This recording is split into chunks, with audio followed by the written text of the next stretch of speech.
जिया बहादुर जिया, क्या बात है, क्या बात है, बहुत खूब जिया। ओ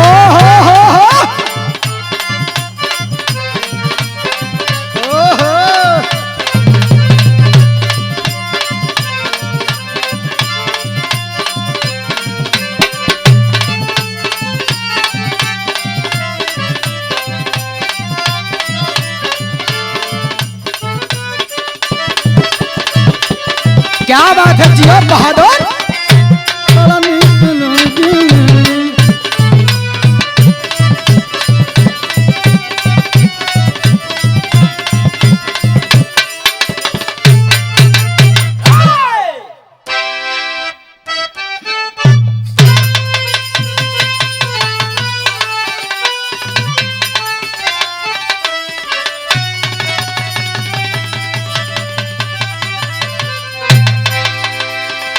अब सवरिया रे गोइया,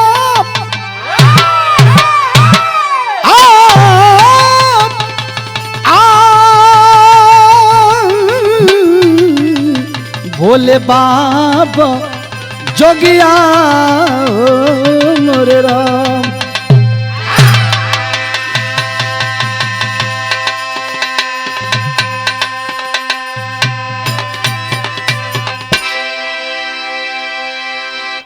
अच्छा बाबू, भोजपुरी बिरहा लोक संगीत को सुनने वाले हम बिरहा गायक बागी प्रवीण यादव अपनी पूरी पार्टी के सहयोग से बड़े भैया कमलेश प्रजापति की देख रेख में श्याम डिजिटल स्टूडियो की व्यवस्था में यह पुनः फिर एक धमाकेदार प्रस्तुति है कांड के रूप में। जैसा कि हमें विश्वास है, उम्मीद है, भरोसा है, जो सम्मान दुलार प्यार हमको हमेशा मिला आगे चल करके मिलेगा। बात कहाँ कहो, साफ साफ भूमिका के तहत कवि का 4 पंक्ति में कहना है मालिक। क्या कहना है, फरिया के हवा।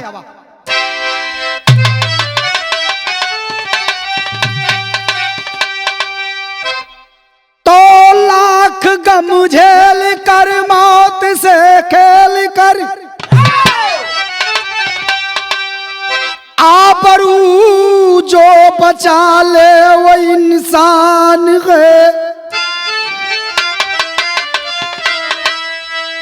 आरती उसकी जुग जुग जमाना करे, पाता दुनिया में सच्चा वो सम्मान है। आबरू से बड़ी कोई दौलत नहीं, अरे बेच कर आबरू जग में जीना नहीं। मैं के प्याले में मदिरा का हाला भरा, जान करके सुधा इसको पीना नहीं।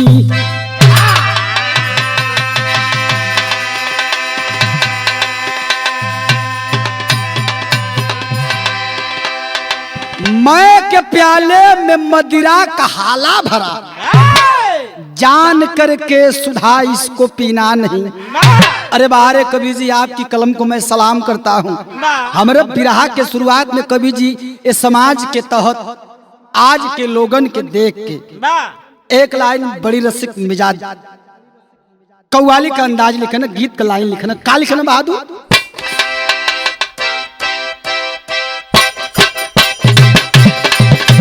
अरे जिया भैया जिया,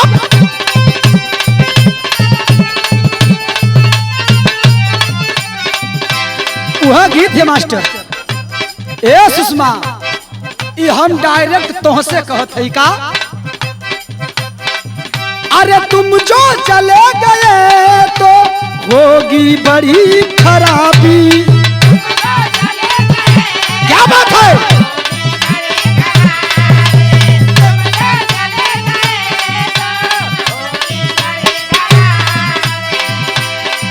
आज तुम जो चले गए तो होगी बड़ी खराबी। तुझे दिल में बंद कर लूं दरिया में फेंक दूं चाबी। तुझे दिल में बंद कर लूं दरिया में फेंक।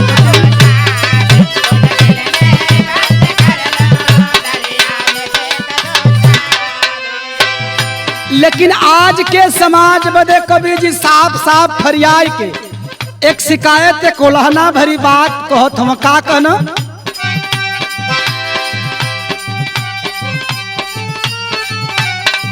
कि बोतल ना झूमती है झूमे मगर शराबी। झूमे मगर शराबी।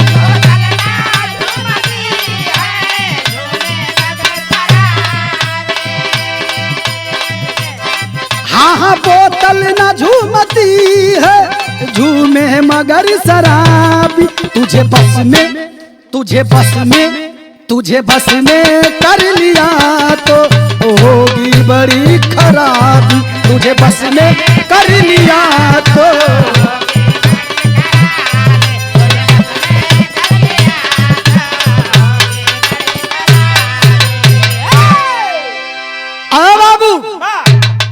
हमरे बिरहा के शुरुआत हो गई। बिरहा हो कैसन कहाँ कह और साफ साफ एकदम शीशा की तरह झलकत हमरे बिरहा की कहानी मिली। मास्टर ने जन्म को लाइन लगा के आवा।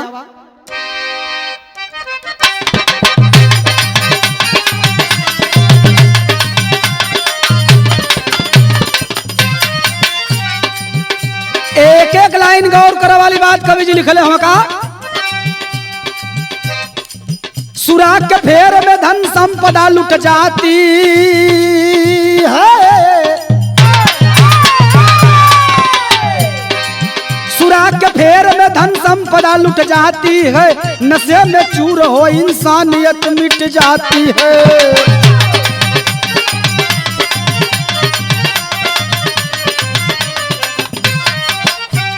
बात कहाँ कहो। गाजियाबाद में मोहन नगर एक बस्ती है। गाजियाबाद में मोहन नगर एक बस्ती है। वहीं अविनाश ने विनाश किया मस्ती है।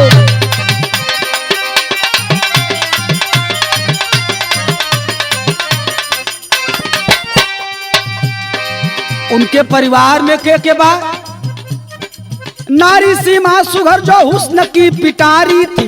नारी सीमा सुघर जो हुस्न की पिटारी थी। नसीने नैन जुल्फ घटा की संवारी थी।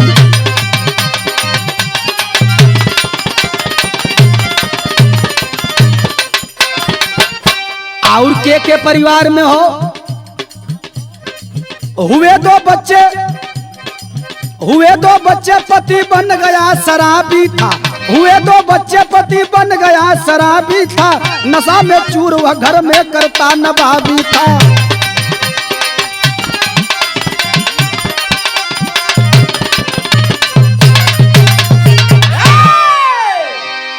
बाबू बात के समझला।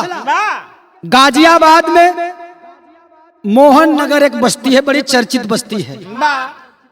वही मोहन नगर बस्ती में रह वाला बाबू अविनाश सिंह, उनकी धर्म पत्नी सीमा आ दू ठे छोट छोट बचवा, हम एक ठे बिटिया एक ठे बेटवा। ए बाबू बड़ा खुशी खुशी परिवार का परवस्ती होत बा। लेकिन जौन अविनाश बा बहुत बड़ा शराब को लत पकड़ ल, बहुत बड़ा शराबी हो गए। आ जब शराबी हो गल तो शराब का आदत यह कदर हो गल कि कुछ करे पे ओके शराब मजबूर कर देलस। आए बाबू आए दिन टार्चर करना, परिवार में प्रताड़ित करना, परेशान करना, ये अविनाश का पेशा हो गया रहल। एक दिन सवेरवा का बात है, एक लाइन गीत लगल, कवि जी गीत लिखना। का लिखना भैया?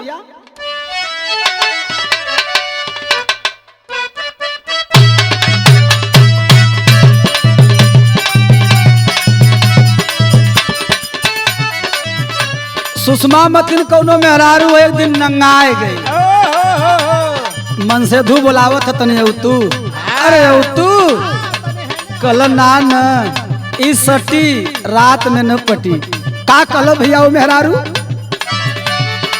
खाली फुसलाई के करवाला कटनिया हो, खाली फुसलाई के करवाला कटनिया हो, कही के दिया वाला झुलनिया ना।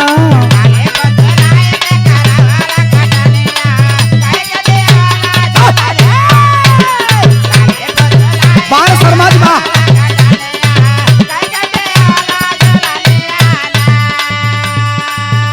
लेकिन कवि जी बिरहा में लिखत हुवन अविनाश दरुआ पी के करे का,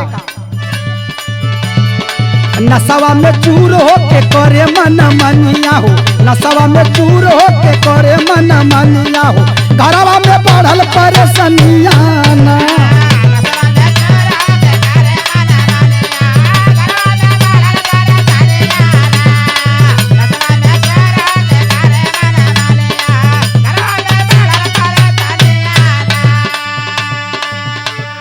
दिन तांडव कैल पी के झटौवल लतियौवल मरौवल कैल ओकर पेशा हो गयल। उसकी प्रताड़ना को सहती गई वह सीमा देवी। तब कवि जी के लिखे पर का, दारू पी के करेला लड़ाई सुना, दारू पी के करेला लड़ाई सुना, सोचे सीमा की अब कहवा जाई सुना।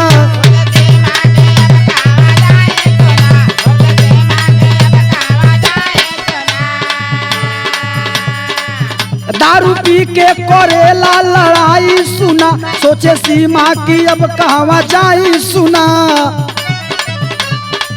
सौदा कैल सीमा के अभिमनिया हो, सौदा कैल सीमा के अभिमनिया हो, करवा में पढ़ल परेशानिया ना।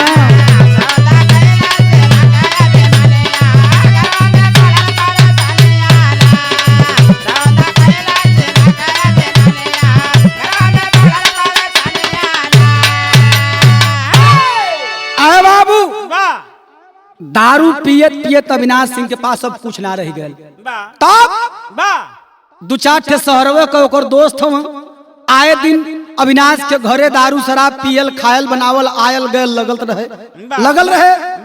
एक दिन दारू के ठेका पर दारू खरीदा गल, बैठ के पियत हो। जब नशा में चूर भइल चारों पांचों मित्र, तो एक मित्र कहला, अरे यार अविनाश, तेरी दुल्हन तो बड़ी खूबसूरत है। दूसर का कहला, काश हमहनों का मेहरारू ऐसने हो। तब जब दारू के नशे में चूर हुआ अविनाश, दोस्त को कहना कि अरे यार दोस्त, एक काम कर, कहियो हमहन का सेवा अपनी दुल्हन से करवा देता। ऐसा कहिया मौका आई, सौदा कर लिया और चारों दोस्तों को लेकर के वह अविनाश पापी अपने घर आया। आ घरे आए के अपने सीमा दुल्हन से कहला कि ए सीमा, मुंह मांगी दौलत मिलेगी, हम लोगों की दरिद्रता दूर हो जाएगी, जवन मांग देबू मिल जाई। लेकिन हई चार गो हमार दोस्त आयल, हम बारी बारी से सबके खुश करे के बात होके। अरे बाप रे बाप, भाल का कवि जी के भाव बदले पड़ल।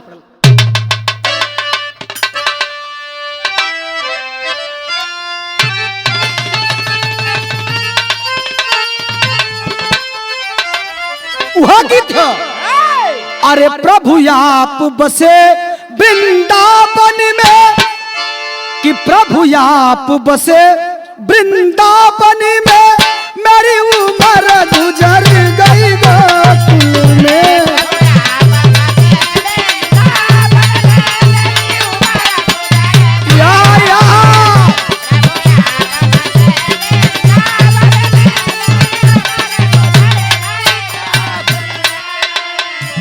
लेकिन इतना बतिया सुनता सीमा के जैसे शरीरिया में आग लग गई।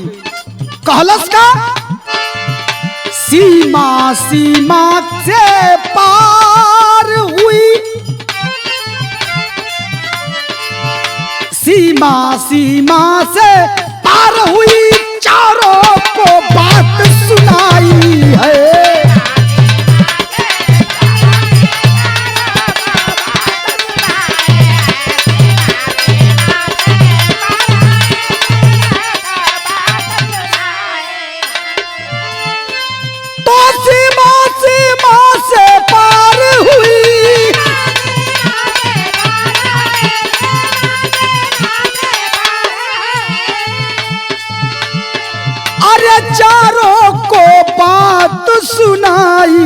है, आंखों में उतरा लोहू है, आंखों में उतरा लोहू तब तो जोर जोर चिल्लाई है।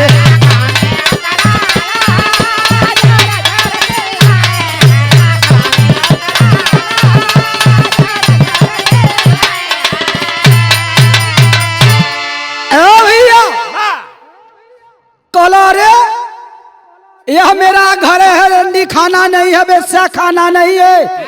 शर्म आनी चाहिए तुमको, तुम मेरे सुहाग हो। इतनी नीच हरकत करते हुए या शब्द सुनते हुए क्या तुम्हारी मौत नहीं हो गई?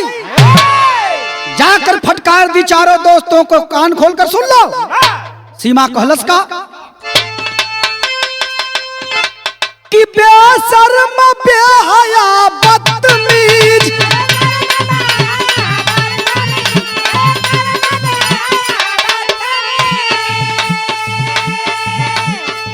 घर जाकर खुशी मना लेना,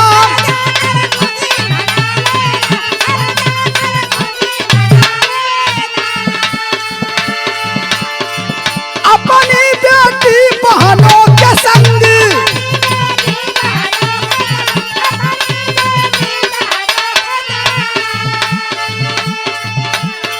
रात रंगीन बना लेना,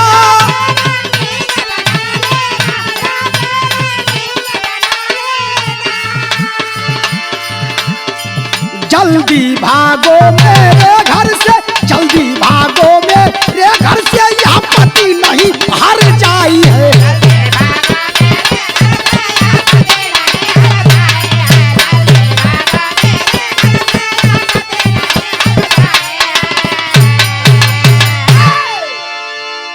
जाए के थप्पड़ चला दिला, खबरदार निकल जाओ घर से बाहर। मेरे पति की बात मत सुनना, आज के बाद इसके साथ मेरे घर मत आना। यह मेरे पति के रूप में एक कमीना इंसान है, यह शैतान है, जानवर से भी बदतर है। अरे बाबू, इतनी कहत कहत अब इन चारों साथी बटले बाटे, तौले भयल का पद में कवि जी के कहत पड़ल। अरे गाली देकर अविनाश कहे, गाली देकर अविनाश कहे, ना कदर किया मेहमानों का। अरे लातों घूसों से मार रहा क्यों, खून किया अरमानों का। हद हो गई पार बेशर्मी की, अरे हद हो गई पार बेशर्मी की, सीमा सीमा के पार हुई। तस्वीर नाच गई दुर्गा की, बनकर काली विकराल हुई। ए बाबू, क्रोध में लाल वह सीमा कल हई देख, उठा ले दौड़ के खंजर। कहलन ये सुहाग से बेहतर है कि मैं एक विधवा बनकर अपना जीवन यापन कर लूंगी, लेकिन कतई इंसान के साथ मैं अपनी जिंदगी का परवाह नहीं कर सकती। उठा ले कटार, और जब कटार ठोलो मास्टर तो गीत बदल गई।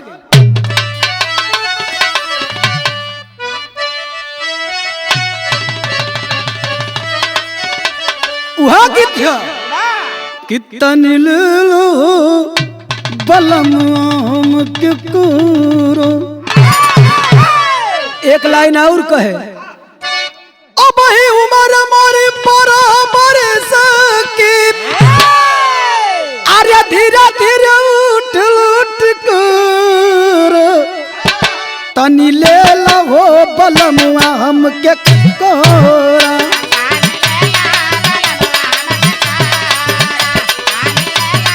मास्टर बा आ बाबू, इत गीत के लाइन रह, लेकिन कवि जी बिरहवा में लिखत हम भयल का कटार हाथ में लेके कि तानी तानी के चलावले कटरिया।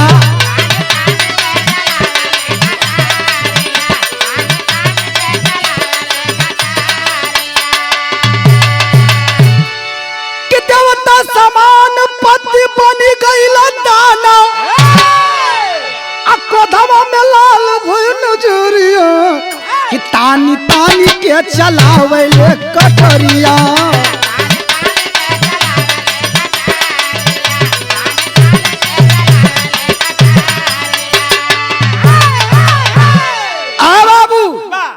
फाइट हो कटारी लगल वार पवार अपने पति अविनाश के ऊपर करे। लहूलुहान हो गया अविनाश, कुर्सी पर से गिर गया। ओकरे बाद न माने थे इतना देख के जो चारों शराबी बैठल हो साथे अविनाश के संगेवा कुल कैला का कि भागे है शराबी चारों जनवा बचाई आ गौवा के लोग झूठे खबर के पाई।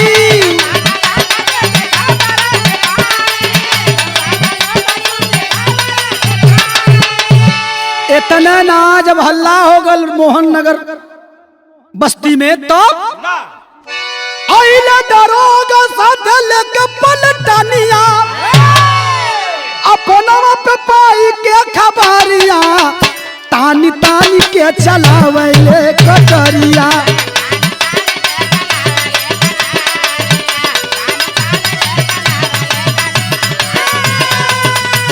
अरे जियो भैया जियो,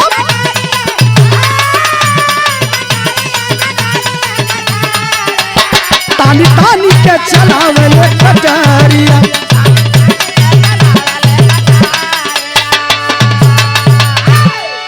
आए बाबू इतना नाक कोबले तलवार तलवार मरल जबले अविनाशवा मर ही ना गया। मौत हो गई मौके पर। खबर को पा करके जब दरोगा पहुंचे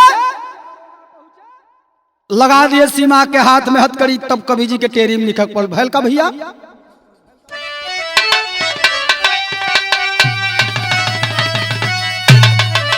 अरे मोरे राम कि समैया जंगी ज्वाला बन गई सवारी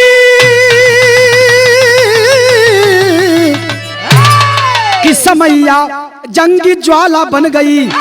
अरे बिना पतवार पड़ल बीच भंवर में नैया नैया नैया, बिना पतवार पड़ल बा बीच भंवर में नैया, समैया जंगी ज्वाला बन गई। आए बाबू अविनाश की मौत के बाद दरोगा साहब जब हथकड़ी लगा करके सीमा को लेकर चले तब कवि जी का बिरहा में गीत बदल पड़। कौन गीत लगल भैया?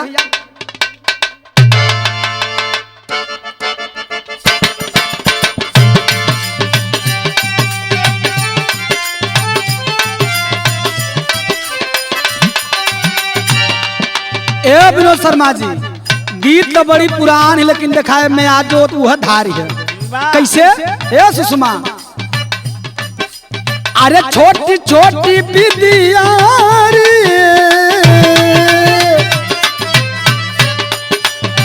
छोटी छोटी बिदिया रे सावन में झूला झूले।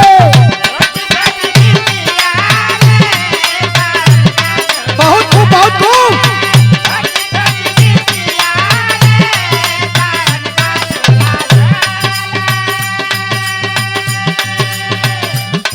पहला झूला झूलू माँ बाबूजी की गोद में, बाबूजी की गोदिया रे,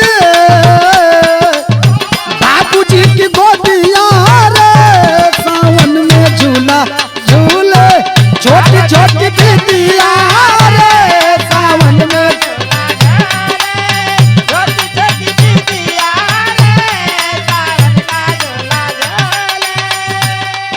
ई त गीत का लाइन रहा लेकिन कवि जी ऐसे निमन भाव बिरहवा में लिखल वो भयल का दरोगा जी कैलन का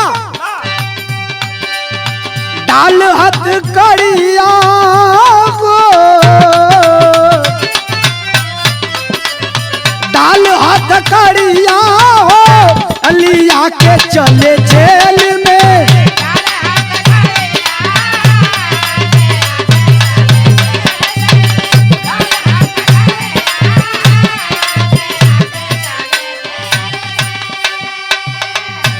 जेल में ले जा करके बंद कर दिए और मुकदमा चला। जब मुकदमा चला तो डिस्ट्रिक्ट मजिस्ट्रेट के सामने जब वह सीमा आई तब कवि जी के लिखक पल भैल का भैया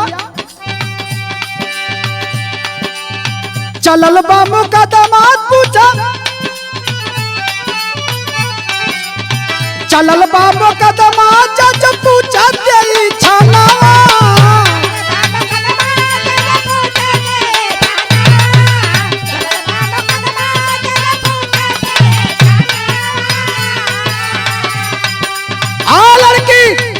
मैं तुमसे केवल यही पूछना चाहता हूँ, चलल बा मुकदमा जज पूछे तेरी छानावा, कौन कसूर मरलू सैया के परानावा। बहुत अच्छे।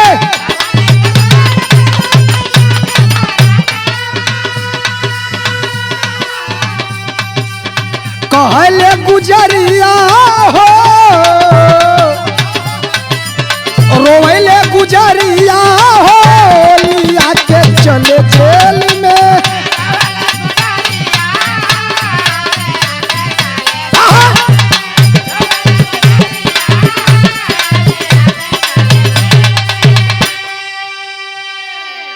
आ बाबू, जज साहब पूछ बैठे,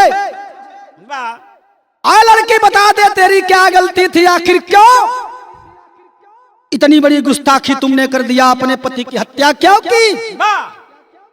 भरी अदालत में हो सीमा जब भर भर भर भर रोवे लगल, कल ये साहब आप ये पूछत हुआ, ये जानल चाहत हुआ, कहने में भी मुझे शर्म लग रही है इस हकीकत को, इस घटना को, इस बात को जो ने बतिया के आप पूछत हुआ। लेकिन सीमा मजबूर है जज साहब के सामने बताती है। कैसे बताती है? भाव भपट में लग गल मास्टर।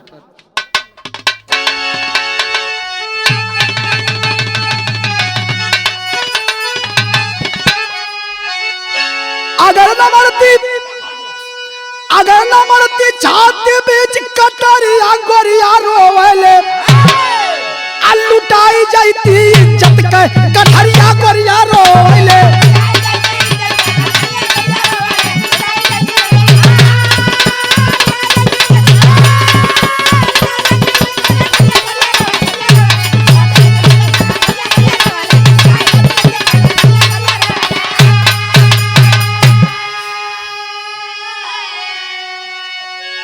अरे बाबू, जज साहब के सामने वह सीमा रो कर कहलस, ए सरकार, ये दुनिया में औरत का सबसे बड़ा कोई गहना है तो वह आबरू है, वही इज्जत हो, इज्जत है। अगर अपने पति की हत्या मैं नहीं करती तो आज भरे बाजार में मैं एक बेश्या के रूप में देखी जाती। अपनी कुर्सी पर बैठे डिस्ट्रिक्ट मजिस्ट्रेट भरभरा कर रोने लगे, कहे बेटी तुम्हारी बहादुरी की मैं मिसाल देता हूं, सलाम करता हूं तुम्हारी जिम्मेदारी और ईमानदारी को, वफादारी को, लेकिन मौत का बदला तो सजाए मौत होती है। लेकिन मैं इसको अपनी कलम की ताकत से, अपनी कलम के दम पर किसी न किसी दिमाग और बुद्धि विवेक से तुम्हारी सजा को कम से कम करके डालूंगा। जज साहब कहला का भैया, अरे 20 साल की सजा काटकर आज जेल से बाहर आई हो, आया अमृतसर के एक मंदिर पर आया अपन दिन बिताई हो, आया दिन आईली महिला एक अधिकारिया गोरिया रोवले, आ भजन गा रही भरी भरी जाए नजरिया गोरिया रोवले।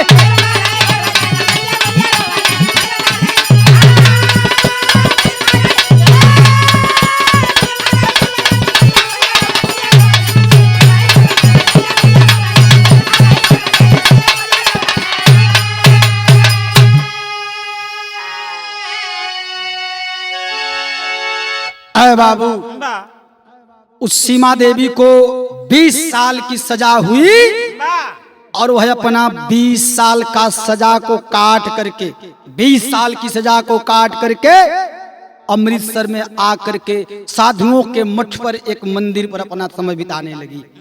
बाबू, धीरे धीरे समय गुजरे लगल। एक दिन एक महिला इंस्पेक्टर जो आर्मी विभाग से थी, बड़ी खूबसूरत यंग मैन, वह महिला पहुंची तो भजन गावत ही और रोवत ही, लेकिन रो रो कर सीमा भजन गा रही, वह इंस्पेक्टर महिला सुन रही है।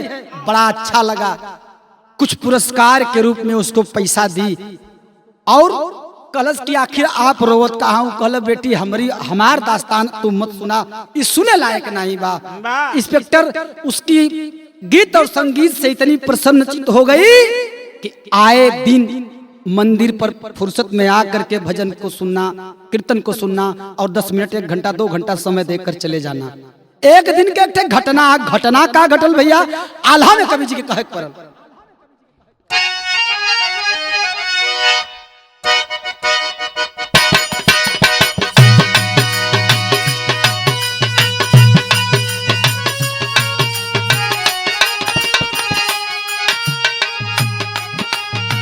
महिला पुलिस तब सुने प्यार से भजनिया बाबू,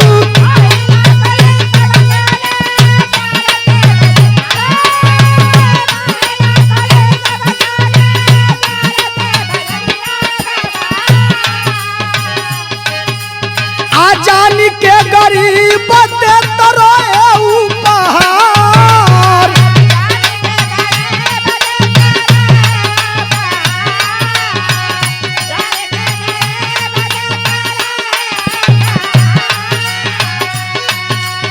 रोज कुछ न कुछ पुरस्कार के रूप में, उपहार के रूप में सीमा को दिया करती थी वो महिला इंस्पेक्टर।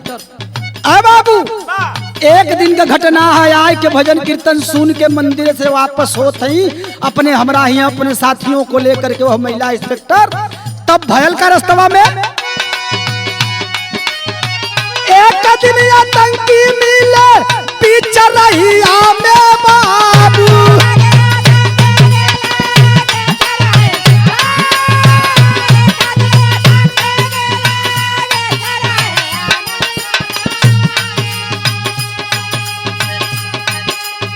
भैली मुठा भेड़ गोली चले लागल भाई,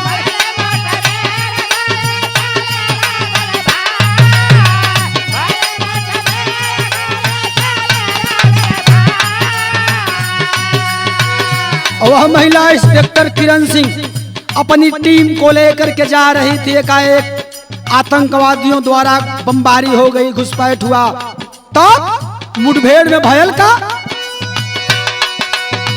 चार आतंकवादियन के लाग गइल गोलियां भैया,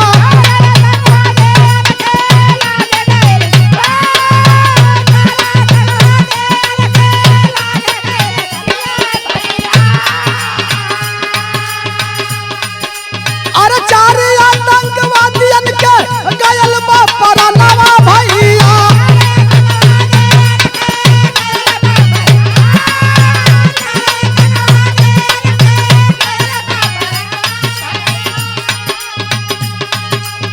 एक गोली किरण सिंह के लागी गईली जाए,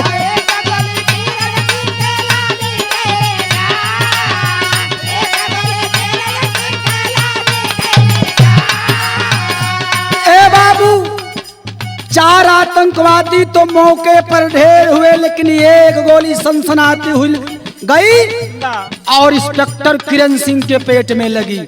आज जब गोली लगल तब उठा के आनन फानन में हॉस्पिटल लेके आवल गल। आज जब हॉस्पिटल गई वह किरण सिंह इंस्पेक्टर तो हुआ क्या, हॉस्पिटल में इंस्पेक्टर के होत बा दवैया भैया,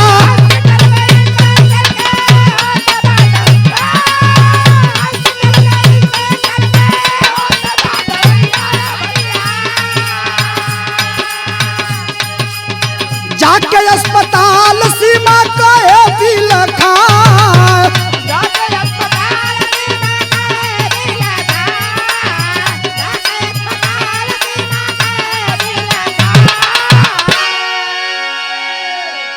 आए बाबू, इंस्पेक्टर किरण सिंह को जब छाती में पेट में गोली लगी, आनन फानन में हमरा ही उनको उठा कर ले जाके हॉस्पिटल में एडमिट कर दिया, इलाज शुरू हो गया।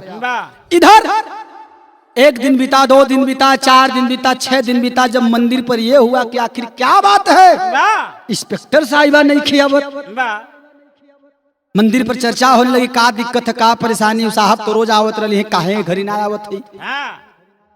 एक मुसाफिर बताया कि यहीं से जा रही थी, बीच रास्ते में आतंकवादियों द्वारा मुठभेड़ हुई, उसी मुठभेड़ में इंस्पेक्टर किरण सिंह को गोली लगी है, उनका इलाज हॉस्पिटल में हो रहा है। अरे बाबू, ममता छछाई गई सीमा देवी की, हॉस्पिटल भागल भागल पहुंचली, वहां पता चलल कि डॉक्टर ऐलान कर दिया, बुला करके लोगों से कहने लगा कि तुरंत इनको ब्लड की जरूरत है, अगर ब्लड नहीं मिलेगा तो इंस्पेक्टर किरण सिंह की जान जा सकती है। बार वह सीमा जाकर के डॉक्टर के पैर को पकड़ ली कि एक डॉक्टर साहब मेरे शरीर का आखिरी कतरा ब्लड तक निकाल लीजिए आप, बेटी किरण सिंह को सब मेरा ब्लड चढ़ा दीजिए, मैं अपने आप का जीवन धन्य और सार्थक समझूंगी। अरे बाप रे बाप, डॉक्टर साहब पूछ बैठे कि ये माता जी ई पता न कौन देश दुनिया कहीं कहाँ कहीं, आखिर इनके प्रति तोहार तनी काहे के ममता है कि तू आपन ब्लड देवे जात हो इनके। इंस्पेक्टर किरण सिंह को कल कि ए डॉक्टर साहब ई हमार कुछ ना लगे नहीं, हम इनका कुछ नहीं लगिला, लेकिन एक बात हो कि हमरे भी एक ठे बेटी रहल और एक बेटा था। शराबी पति होने के नाते आबरू बचाने के चक्कर में अपने पति की हत्या कर दी मैं, मुझे जेल हो गई और 20 वर्ष की सजा काटने में वो हमारे दूठे बेटी बेटा चाहे जहां हेराए गए न बिला गए ना, आज तक उनको पता नहीं लगल।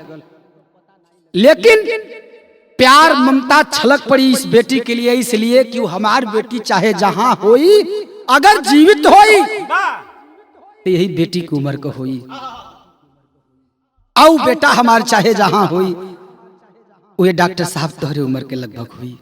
अरे बाप रे बाप, यही जो देखते घटना घट गई। कवि जी के खड़ी में लिखे पर डॉक्टर साहब हाथ जोड़ के रोए के कहलो का कहलो भैया,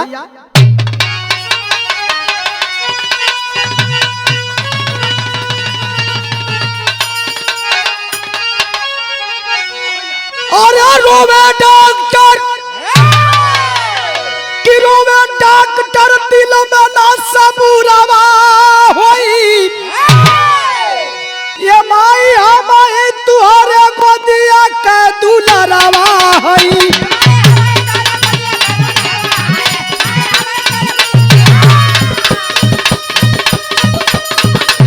अरे जियो भैया जियो,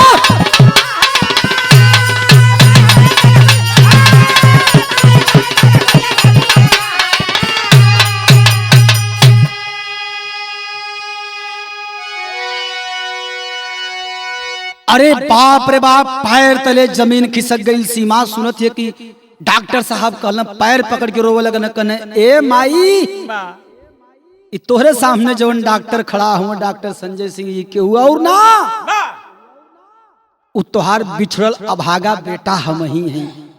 गले से लिपट कर सीने से लगा कर सीमा सिंह अपने बेटे संजय सिंह को के पकड़ के रोवत है। इतना में एक घटना और घटल का भैया कि इतना में बरसे लगल आई इंस्पेक्टर किरण का नजरिया, अमाई माई कई के धैली भोर अकवरिया।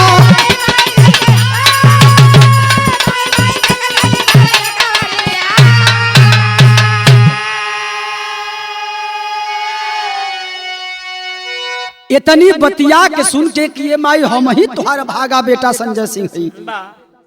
ये दुनिया में आज इस समाज पाल पोस के हम के आज इतनी बड़ा इतना ऊंचे वहदे पर खड़ा कर दिले हो माई, उठा भर के शक्ति ना हो, बेड पर फफक के रोवत है, उठल चाहत है उठ के कैलस का कि इतना में बरसल आई इंस्पेक्टर किरण का नजरिया, अमाई माई कई के धैली भोर अकवरिया।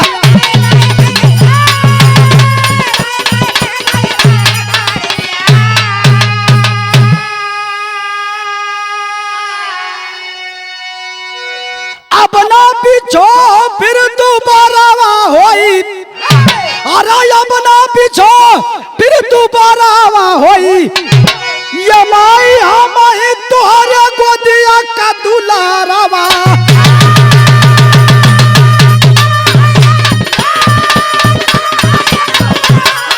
अरे जियो भैया जियो,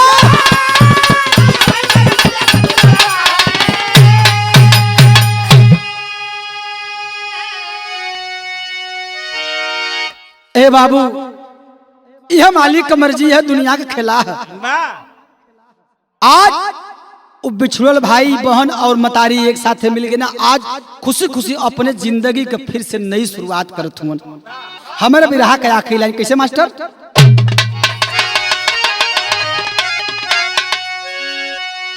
कि गुरु बिहारी गुरु गणेश गुरु रामलाल पद पावन अरे राम दरस अवधूता चला गीत सुहावन समैया जंगी ज्वाला बन गई